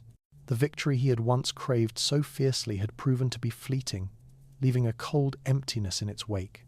Gilgamesh had always believed that his strength, his divine heritage, and the eternal praise of his subjects would grant him the fulfillment he sought. But as he stood overlooking the city of Uruk, his gaze wandering across its towering walls and bustling markets, he felt none of the satisfaction he had expected. His thoughts wandered back to the cedar forest, to the towering trees that he had felled in his quest for glory. He thought of Humbaba, the guardian of that sacred place, and the weight of his death on Gilgamesh's conscience. It was in these quiet moments, when the noise of the city faded away, that Gilgamesh truly began to reckon with the enormity of his actions. The gods had watched as Gilgamesh pushed the boundaries of human ambition. They had seen him break the sacred laws of nature, challenge the forces that had been in place long before mankind had learned to carve their names into stone. He had slain Humbaba, the guardian of the cedar forest, and in doing so had violated the delicate balance between the divine and mortal worlds. The gods had seen the arrogance that had taken root in the king's heart, and they knew that Gilgamesh's unchecked pride could bring nothing but ruin. Yet they did not strike him down. Instead, they waited. The gods understood something that Gilgamesh had not yet realized. True greatness did not lie in the conquest of nature, nor in the accumulation of wealth and power. It lay in understanding the fragility of life, in knowing when to wield strength and when to yield. It lay in humility, in recognizing the boundaries that must not be crossed, and in forging genuine connections with others. But Gilgamesh was far from this wisdom. His victory over Humbaba had made him feel invincible, and in his heart he still clung to the belief that he could conquer anything nature, the gods, and even death itself. Yet the gods knew that Gilgamesh could not continue on this path without facing the consequences of his actions. The very forces he had challenged, nature, the divine, and the cycle of life and death, would not remain passive forever.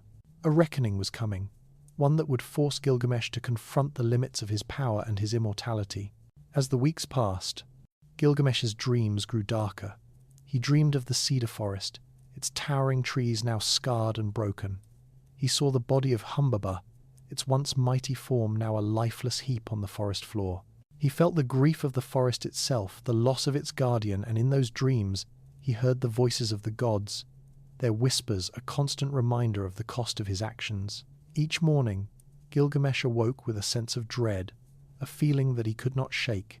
It was in this moment of uncertainty and self-reflection that the gods made their move. They knew that Gilgamesh's pride had grown too great, but they also saw the potential within him. They understood that the king could not continue on his current path without some form of guidance. The gods had watched the bond between Gilgamesh and Enkidu, the wild man of the plains. Through their friendship, Gilgamesh had learned valuable lessons about strength, humility, and the balance between nature and civilization. It was Enkidu who had softened the king's arrogance, reminding him that power was not about domination, but about understanding. The gods recognized that Gilgamesh's journey was not just about personal triumph, but about the growth and transformation of the human spirit. They saw that his ambition, while powerful, was rooted in a fear of mortality, the same fear that had driven him to challenge the boundaries of life and death. To truly grow, Gilgamesh would have to confront this fear, to come to terms with his own mortality, and to understand that immortality was not something that could be achieved through conquest. It was a truth that could only be realized through wisdom, compassion, and acceptance of the natural cycle of life and death.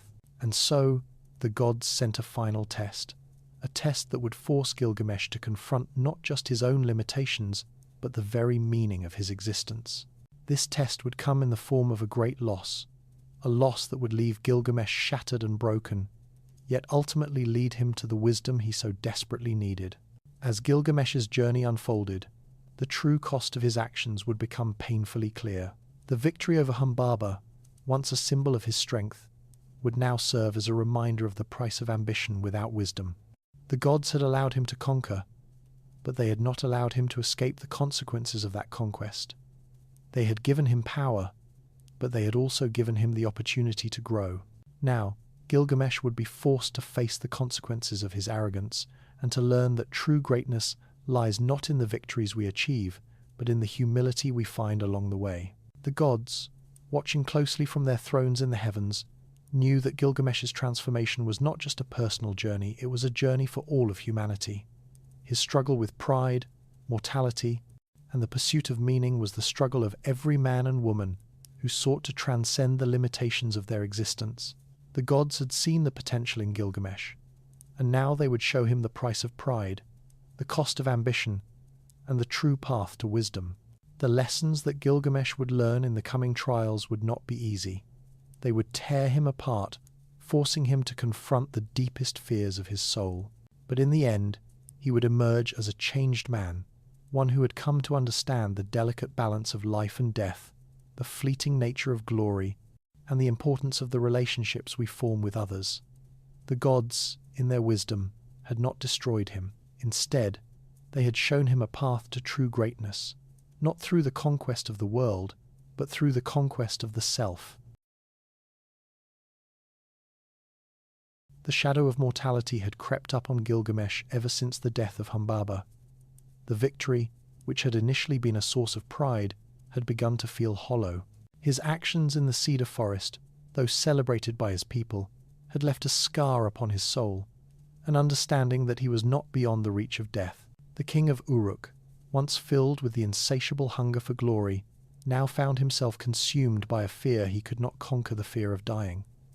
His body, so strong, so resilient, seemed to betray him with every passing day as he grew more conscious of the limits of human existence. For the first time in his life, Gilgamesh confronted the undeniable truth.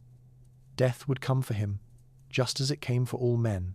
In a moment of profound isolation and despair, Gilgamesh turned to the only thing that could stave off the terrifying inevitability of death immortality. But immortality was not something to be easily attained. It was not to be seized by the might of kings or by the strength of armies. No, immortality belonged to the gods, and it was a gift, not a conquest. Still, Gilgamesh, driven by his overwhelming fear, set out on a quest that would take him beyond the known world, beyond the walls of Uruk, and into the heart of mystery itself. His journey was fueled by a singular purpose: to find Utnapishtim, the only human granted eternal life by the gods. Utnapishtim had survived the great flood that destroyed the world, and in the aftermath, he and his wife were given immortality as a reward for their obedience. Gilgamesh had heard whispers of this story, and it became the beacon that guided him through his growing despair. If Utnapishtim could achieve immortality, why could not he, the mighty king of Uruk? The road ahead of Gilgamesh was perilous, a journey through the unknown that would challenge both his physical and spiritual endurance. But Gilgamesh was not deterred. Driven by a mixture of pride and fear, he crossed deserts, climbed mountains, and traversed treacherous lands, each step bringing him closer to his goal but further away from the life he had known. Along the way, the king faced challenges that tested not only his body but his soul. He encountered the guardians of the wilderness, the spirits of nature who stood as symbols of the forces he sought to overcome. Yet, with each trial, he pressed forward, his resolve hardening with the weight of his mission. Finally, after many trials, Gilgamesh arrived at the shores of the Waters of Death, the gateway to the land where Utnapishtim resided. The Waters of Death were a forbidding place, a realm where no mortal was meant to enter. The very waters were said to possess the power to erode a man's life force, to strip away his strength, and leave him as nothing but a shell of a person. But Gilgamesh, undeterred by the legend of the waters, plunged into them, determined to reach the end of his journey. With each stroke, the waters seemed to fight against him, pulling him deeper into the abyss. But Gilgamesh fought on, refusing to succumb to the despair that had gripped so many others who had tried and failed before him. At last, exhausted and on the verge of collapse, Gilgamesh reached the far shore where Utnapishtim awaited him. The ancient man was a figure of serene wisdom, his presence both daunting and comforting. Utnapishtim had lived through the great flood, and his face bore the weight of countless centuries. His eyes, though filled with knowledge and experience, also held a sadness, a deep understanding of the fleeting nature of existence that only time could impart. Gilgamesh, standing before him, was at once humbled and desperate. He had crossed the treacherous waters, faced untold dangers, and braved the unknown, all in pursuit of something that seemed beyond his reach. But now, standing before Utnapishtim, the king was no longer the confident ruler of Uruk. He was a man on the edge of despair, seeking solace in the face of the one thing he could not conquer. "Tell me," Gilgamesh asked, his voice tinged with desperation, "how did you achieve immortality? How can I, too, escape the fate that awaits me? Teach me the secret of eternal life." Utnapishtim looked at Gilgamesh with a mixture of pity and understanding. He had lived through countless ages, witnessed the rise and fall of kingdoms, and watched as mortal men sought to defy their own limitations. "The secret of immortality," Utnapishtim said slowly, "is not something that can be given. It is not something that can be won through strength or through the conquering of forces. Immortality is a gift from the gods, granted to those they deem worthy. But even so, it is not a blessing, but a curse." Gilgamesh, shocked by this response, asked, "A curse? But why would the gods grant you immortality if it is a curse?" Utnapishtim's gaze grew distant as he remembered the events of his own past. "I was given immortality after the great flood," he explained. "The gods saw me as a righteous man, and they spared me. But immortality is not a gift without its burdens. To live forever is to witness the death of those you love, to watch as everything around you changes while you remain the same. You live with the pain of knowing that nothing lasts forever, not even you, and in that knowledge, you are both blessed and cursed." Gilgamesh stood there, struggling to process Utnapishtim's words. He had come seeking immortality, yet what he found was something far more complex. He had sought to escape death, but in doing so, he was confronted with the realization that immortality, in its truest form, was not the answer to his fears. To live forever meant to endure endless loss, endless change, and the weight of a world that would continue to move forward while he remained trapped in an eternal present. "But what is the way forward?" Gilgamesh asked, his voice barely a whisper. "What is the point of life if it is destined to end, if even immortality cannot save us?" Utnapishtim did not answer immediately. He allowed Gilgamesh's words to hang in the air, settling into the quiet of the moment. Finally, he spoke again, this time with a clarity that seemed to cut through the weight of the silence. "The point of life," Utnapishtim said, "is not to escape death, but to live fully, to experience all that life has to offer, and to accept the inevitable end that awaits us all. It is in our mortality that we find meaning. It is in the impermanence of life that we find the courage to love, to act, and to leave behind something that will endure in the hearts and memories of those who come after us." Gilgamesh stood there, silently absorbing Utnapishtim's words. He had come seeking immortality, but what he had found was something far deeper, a truth about the nature of existence, a truth about life and death that could not be denied. Immortality was a myth, a fantasy that could never be fully realized. But the legacy we leave behind, the impact we have on the world and the people around us, that is what truly endures. In the days that followed, Gilgamesh came to understand the profound wisdom of Utnapishtim's words. The pursuit of immortality, the hunger for glory, the desire to leave behind a legacy, these were all fleeting things, destined to fade with time. But the relationships we form, the love we give, and the ways we shape the lives of others, that is what truly transcends death. And in this understanding, Gilgamesh found a new kind of peace, not through the defeat of death, but through the acceptance of it. Though his journey had not ended with the immortality he sought, it had brought him something far more valuable: the knowledge that true greatness lies not in escaping death, but in living fully within the time we have. As Gilgamesh stood before Utnapishtim, the weight of the words hung heavy in the air. The mighty king of Uruk, who had once believed that immortality could be seized through strength and conquest, now found himself standing at the precipice of a deeper truth.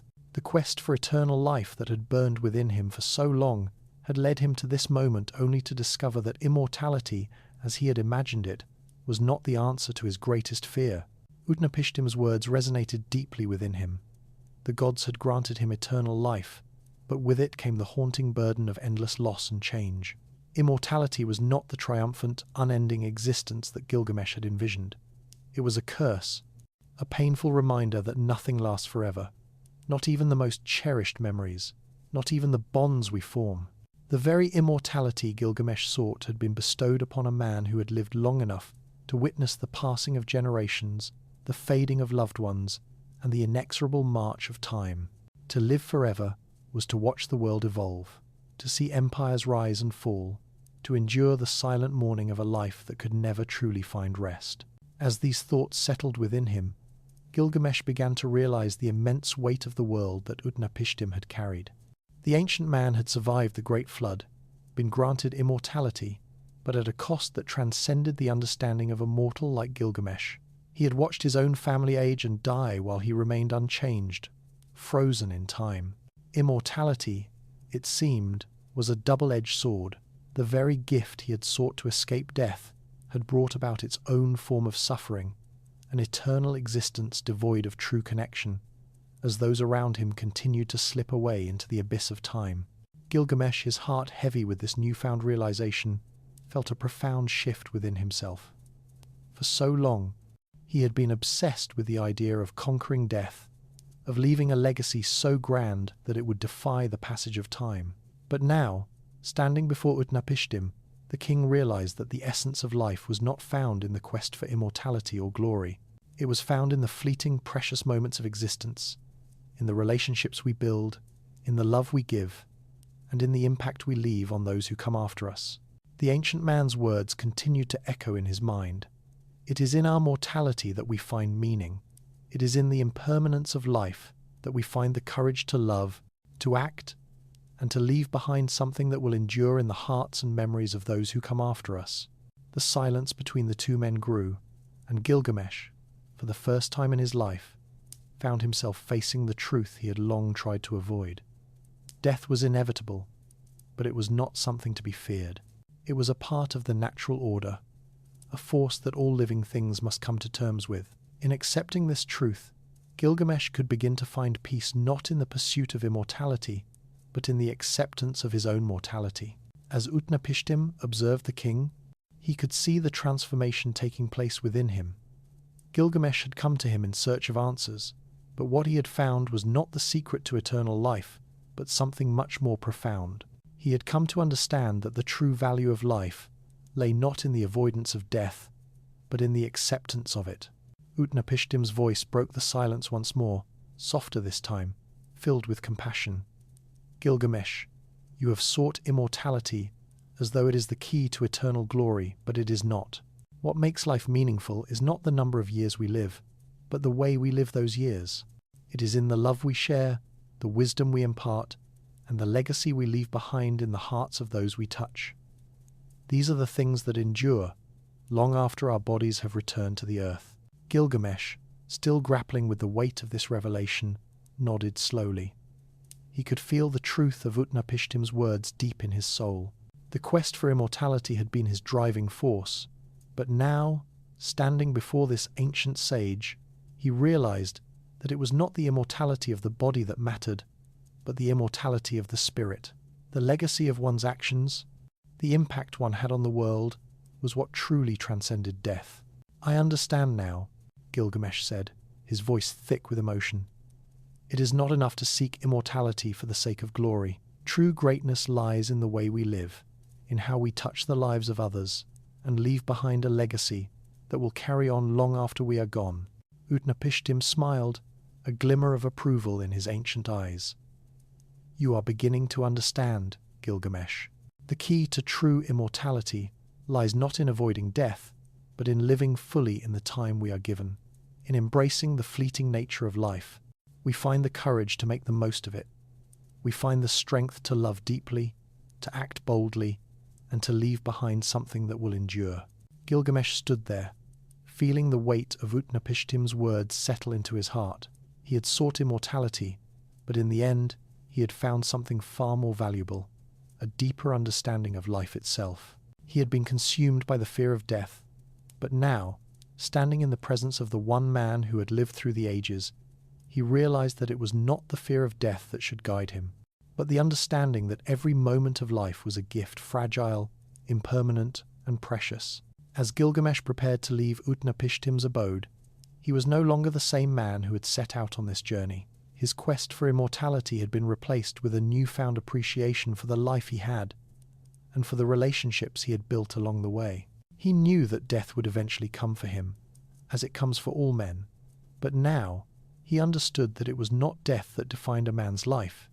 It was the way he lived. The journey back to Uruk was a quiet one. Gilgamesh no longer felt the same hunger for glory that had once consumed him. Instead, he felt a deep sense of peace, knowing that his time in this world, though finite, was meaningful. He had learned that immortality was not the ultimate prize. It was the way we live our lives, the choices we make, and the love we give that truly transcends death. When he returned to Uruk, the people greeted him as their king, but Gilgamesh was no longer the same man. He had been transformed, not by the pursuit of immortality, but by the acceptance of his own mortality, and in that acceptance, he found true peace, peace that no king, no conqueror, and no immortal could ever claim. And so, Gilgamesh's story, like the story of all men, continued not as a tale of immortality, but as a testament to the power of living fully, deeply, and meaningfully within the time we have. His legacy, built not on the pursuit of eternal life, but on the love and wisdom he shared, would endure for generations, passing from one person to another, until the very walls of Uruk, the city he built, crumbled into dust. In the end, Gilgamesh had learned that to live was to embrace the full spectrum of life, from joy to sorrow, from triumph to loss, knowing that in every moment there is a piece of eternity waiting to be found. As Gilgamesh returned to Uruk, the city of his birth, there was a quiet transformation that had taken place within him. The man who had once sought to defy the gods and conquer death now walked with a new understanding, an understanding that immortality, as he had once imagined it, was but a fleeting illusion. His journey, which had been marked by pride, arrogance, and the relentless pursuit of glory, had led him to a revelation that surpassed all the treasures of the world. Through the lessons learned from his encounters with Humbaba, Enkidu, and Utnapishtim, he had come to understand that life, in all its fragility, was the true treasure, one that demanded respect, humility, and a deep appreciation for the fleeting moments it offered. The people of Uruk, upon seeing their king return, did not know the full extent of the transformation that had taken place in his heart. To them, Gilgamesh was still the mighty ruler who had brought them victory over their enemies, who had expanded the city's walls, and who had built the grandest of temples. He was a king who had once stood as an unstoppable force, driven by an insatiable desire for glory. But now, as he walked through the gates of the city, something in his demeanor had shifted. The arrogance that had once defined his every step had softened into a quiet wisdom, a wisdom born of suffering, loss, and the acceptance of mortality. Gilgamesh's return was met with the cheers of his people, but those cheers fell upon ears that had grown more attuned to the subtle symphony of life's impermanence. The grandeur of Uruk's walls, the monumental ziggurats that reached for the sky, and the bustling streets filled with merchants, craftsmen, and citizens, all of these symbols of his power and legacy, now seemed to hold a deeper meaning. To the king, the walls of Uruk were no longer just symbols of his dominion, but reminders of the passage of time. The ziggurats, towering over the city like silent sentinels, now spoke to him of the fragility of human endeavors, how even the most impressive monuments would eventually fall, consumed by the very forces they sought to defy. The people did not understand the depths of his introspection. They did not see the sadness in his eyes, nor the quiet reflection that had taken root in his soul. For them, Gilgamesh was their protector, their king who had returned victorious from his quest. And yet, even in the midst of the celebrations, the king found himself withdrawn, lost in thought. He had lived his life pursuing a legacy that could stand the test of time, but now he realized that it was not monuments or achievements that would endure. It was the relationships he had forged, the love he had given, and the wisdom he could pass on to those who came after him. The people hailed his return, but Gilgamesh was no longer the king they had once known. He had changed not in his outward appearance, for he still stood as tall and strong as before, but in his heart, in the very way he viewed the world. His journey had not only led him to the edge of the world, but had also taken him to the edge of his own understanding of life. The fear that had driven him to seek immortality had been replaced by a quiet acceptance of death, not as an enemy to be vanquished, but as an integral part of the natural order. He knew now that his legacy would not be defined by the walls he built, nor by the conquests he had won. It would be defined by how he had lived, by the choices he had made, and by the wisdom he imparted to those around him.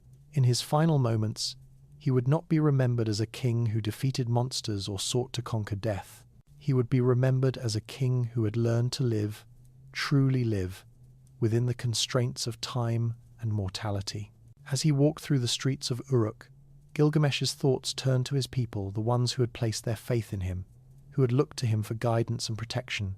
He had once believed that his strength was enough to protect them from the forces of nature, from the unknowns that lurked beyond the city walls. But now he understood that true leadership was not about dominance. It was about understanding the delicate balance between strength and compassion, between power and humility. True kingship was not measured by the size of one's empire, but by the lives one touched and the love one gave. He had returned to Uruk, but he had also returned to himself. The journey that had begun with a quest for immortality had ended in an awakening to the profound beauty of mortality. Gilgamesh no longer feared death, for he had come to understand that death was not the end, but a part of the natural cycle, a cycle that gave meaning to life. In the quiet acceptance of his own mortality, he found the freedom to live fully, to embrace each moment as a gift, and to pass on the lessons he had learned to those who would follow in his footsteps. In the days that followed, Gilgamesh took to spending more time with his people. He listened to their stories, offered them guidance, and shared with them the wisdom he had gained through his journey. He knew that the greatest legacy he could leave behind was not one of stone and gold, but one of love, compassion, and understanding. He had learned that greatness was not in the size of one's kingdom, but in the depth of one's humanity. The king who had once sought to conquer death now sought to conquer life, not through force or power, but through kindness, wisdom, and the sharing of love.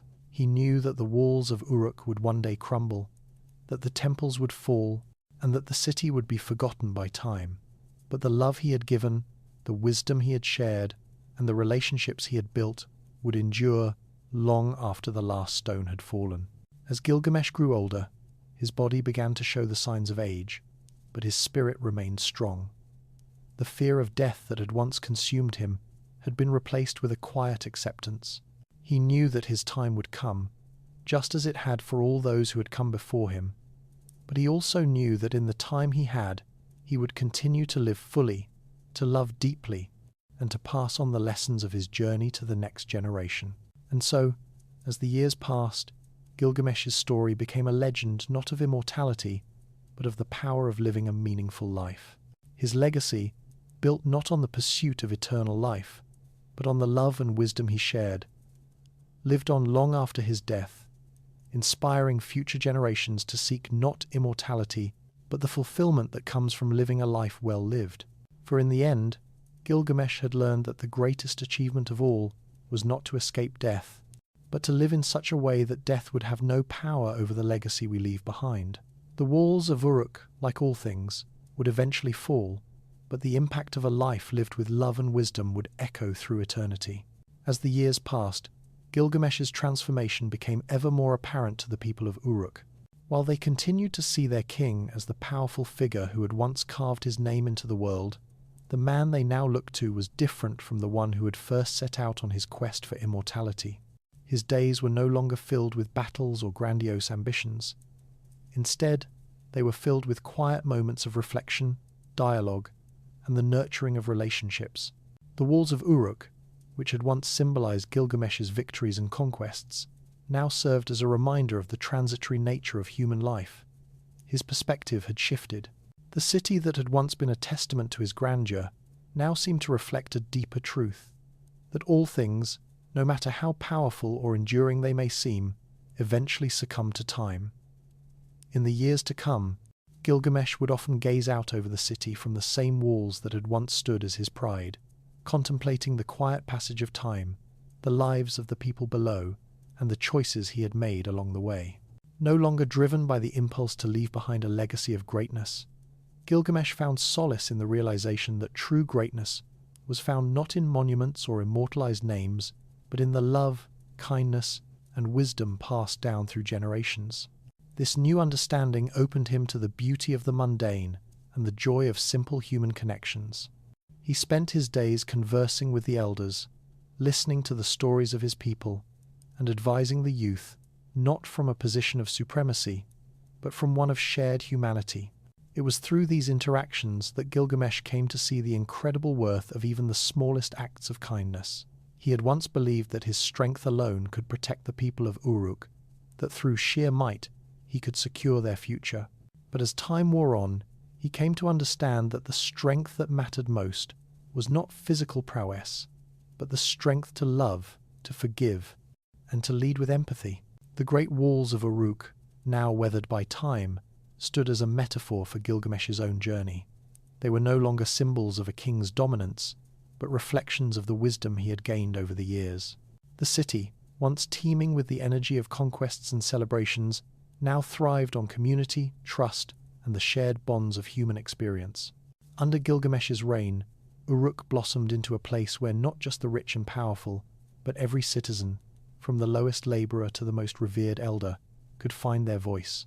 As Gilgamesh grew older, the echoes of his past quests became less urgent. The restless energy that had once driven him to seek glory through battles and conquests faded, replaced by a contentment that came from simply being. He had learned, through the trials of his journey, that a life well lived was not one that accumulated power, wealth, or fame, but one that had touched others in meaningful ways. Enkidu, his faithful companion, had also played a critical role in Gilgamesh's transformation. The bond they had shared had shaped the king in ways that were not immediately obvious. Enkidu, the wild man of the plains, had brought Gilgamesh face to face with the rawness of life, with the beauty and brutality of nature. Their friendship had taught him the value of loyalty, of being present for others, and of sharing not just the glory of triumphs, but the burden of loss. As Gilgamesh looked back on their shared journey, he realized that it was Enkidu's death, the most devastating of losses, that had led him to his greatest awakening. In seeking to conquer death, he had only drawn closer to it. In mourning the loss of his friend, he had come to understand that love, friendship, and connection were the true immortality he had been seeking. The wisdom of Utnapishtim's teachings, the understanding that immortality was not a gift, but a curse, had become the foundation for Gilgamesh's new way of life. The king began to mentor those who would come after him, not with the expectation of creating a dynasty or securing an empire, but with the intention of passing on the lessons he had learned. He instilled in them the idea that life, in all its fragility, was a gift to be cherished. He taught them that true power came not from dominance, but from the ability to understand and embrace the impermanence of existence. Though Gilgamesh's reign did not last forever, his influence on Uruk endured long after his death. His story became a legend, not because he had conquered the world or defeated mythical beasts, but because he had learned to conquer his own fears, his pride, and his desire for immortality. The wisdom he imparted, the relationships he nurtured, and the love he gave left a lasting imprint on his city and on the people who had been touched by his transformation. When Gilgamesh passed away, His death was not met with the fear and sorrow that once accompanied the passing of kings. Instead, it was seen as a natural part of the cycle of life. His people understood that, in his own way, their king had lived more fully than any ruler before him. And though he had failed to conquer death in the way he had once imagined, his legacy lived on in the hearts and minds of those who remembered him, not as a king who defied the gods, but as a man who had learned to live with them, and in doing so had found true greatness. The walls of Uruk, which had witnessed Gilgamesh's rise to power, now stood as a silent tribute to his journey. They no longer represented the king's attempts to immortalize himself, but the enduring impact of his life. Even as time continued its relentless march, the stories of Gilgamesh's transformation would be passed down, whispered from one generation to the next. His name may have been lost to the sands of time, but the lessons he had taught would resonate for centuries to come. Gilgamesh's story, at its core, is not one of immortality, but of the realization that life's true value lies in the relationships we build, the love we give, and the wisdom we impart. It is a story that speaks to the heart of what it means to be human, the struggle to find meaning in the face of mortality, the quest to leave a legacy, and the understanding that, in the end, the greatest legacy we can leave is the one built on love, compassion, and the lessons we pass on to others. In the end, the legend of Gilgamesh lives on, not in the grand monuments or the immortalized deeds of a king, but in the quiet wisdom of a man who learned to embrace the fleeting beauty of life, who learned that immortality was never the true goal, but living a life of purpose, love, and understanding was.